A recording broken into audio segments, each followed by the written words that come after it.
Terça-feira da quinta semana do Tempo Comum, ano B. Eu sou o Padre Pedro Paulo e começamos agora mais um programa, A Bíblia no Mundo de Hoje. O quinto domingo teve como evangelho esta presença massiva de Jesus e tratava-se do capítulo 1, versículos 29 a 30. Jesus está em Cafarnaum, está hospedado com seus discípulos na casa dos apóstolos São Pedro e Santo André. E esse grande evangelho, como vimos, foi dividido em duas grandes partes. A primeira trata-se desta sogra doente a quem Jesus cura, devolvendo-lhe o poder de servir. Isso é interessantíssimo, como Jesus, quando se aproxima de nós, ele nos transforma. A grande transformação, é claro, é aquela de pecadores a redimidos, de criaturas a filhos adotivos. Mas, fundamentalmente, em relação a Deus, nós somos servos. E devemos servir a Deus com todo o coração, com toda a inteligência, com toda a alma. Por servir a Deus é amar a Deus. Por isso a sogra de Pedro expressa esse retorno da doença, a febre que a abatia e a impedia de sair da cama, para esta mulher que se levanta e logo começa a servi-los, era um grupo grande. Não é trabalhar, é servir. Das coisas mais graves no Rio de Janeiro, entre outras, é a péssima qualidade dos serviços. Tratamento inadequado, ausência de treinamento para o tratamento adequado, atitude às vezes pouco cordiais, atitudes pouco cordiais, tanto dos clientes para os servidores, quanto dos servidores para os clientes. Ora, ser cristão é ser bom servidor de Deus. E como Cristo nos torna bons servidores de Deus? Através dele mesmo. Ele é o bom servidor de Deus, o Filho que serve ao Pai, salvando a humanidade com seu próprio corpo, com sua morte. Ele é o grande servidor. É o servidor dos homens, como ele se autodenomina, dizendo nesse mesmo Evangelho de São Marcos: eu não vim para ser servido, mas para servir e dar a vida por muitos. Exatamente isso que a sogra de Pedro significou no início desse relato.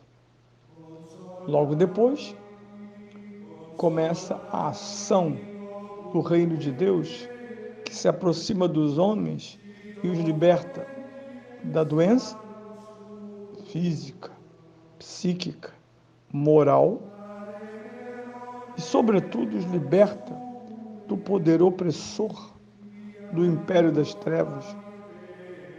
Jesus chega à sua presença, os demônios se denunciam, escondidos dentro da alma dos homens, e são obviamente expulsos dali, assim como ele purificou o templo, dizendo: tirar isso daí. Assim ele faz para que os corpos humanos e a alma humana sejam somente aquilo que são: templo de Deus, templos do Espírito Santo. E é o que acontece. A autoridade de Jesus é máxima. Mesmo antes da sua ressurreição, quando São Paulo, no cântico da carta aos Filipenses, capítulo 2, 6 a 10, diz: ele sobreexaltou, mas já havia sobreexaltado. porque durante a sua vida pastoral, vida missionária, Jesus tem poder, exousia. Pode ordenar a cura de doentes, acalmar a natureza e expulsar demônios. Além de ser ele a revelação e o revelador do Pai, seu Evangelho. E é interessante ver como ele cala os demônios. Às vezes em nossas igrejas os demônios falam demais, determinam, coordenam, porque encontram homens fracos que não os expulsam. E muitas vezes ocorrem descaminhos na pastoral, na comunidade, porque o demônio diz, São João, no capítulo 10, o bom pastor, que o mercenário só vem roubar, matar e destruir. Mas os demônios dizem, nós te conhecemos. Não, demônios não conhecem a Deus, porque conhecer a Deus é crer e amar a Deus, obedecer a Deus. Tudo que os demônios, por serem demônios, não sabem e não querem saber. Por isso não são eles a determinar e comunicar a verdade. Demônios não podem ser catequistas. Uma vida endemoniada não é uma vida que evangelize. Nem a pastoral produz frutos bons e abundantes quando demônios coordenam e determinam regras humanas para o comportamento da igreja. O papel do sacerdote numa comunidade também é exorcizar demônios, aqueles que dividem, aqueles que não obedecem, aqueles que não amam a Deus sobre todas as coisas, mas amam a própria imagem e o prestígio de que cargos podem dar à imagem vaidosa. Esse evangelho vai se concluir, ainda é interessante, da narrativa muito simples, seca, objetiva de São Marcos. Algo nos surpreende, não acabou ali. Jesus, então, se retira. Não é a primeira nem a última vez. Retirar-se para um lugar ermo, éremos, para um deserto, e prosseguir a sua jornada de oração. Diferente de nós pecadores, Jesus nunca interrompe sua contemplação do Pai, seja na sua ação, seja no seu repouso.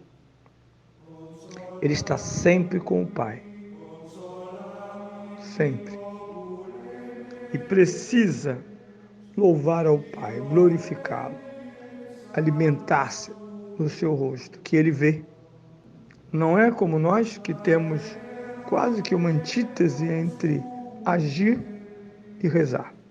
Conheço muitos eficientes ministros e outros leigos que sofrem desta esquizofrenia. Trabalham muito na igreja, mas rezam pouco, fazendo com que a ação boa não se remeta ou não se torne justiça e santificação.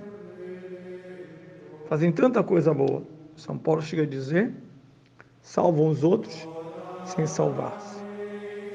E por fim ele diz que é preciso ir por toda a Galileia, para que a pregação e o exorcismo afastem a mentira, o demônio e o mal da vida desse rebanho tão amado, os filhos de Deus, nós, seus irmãos adotivos.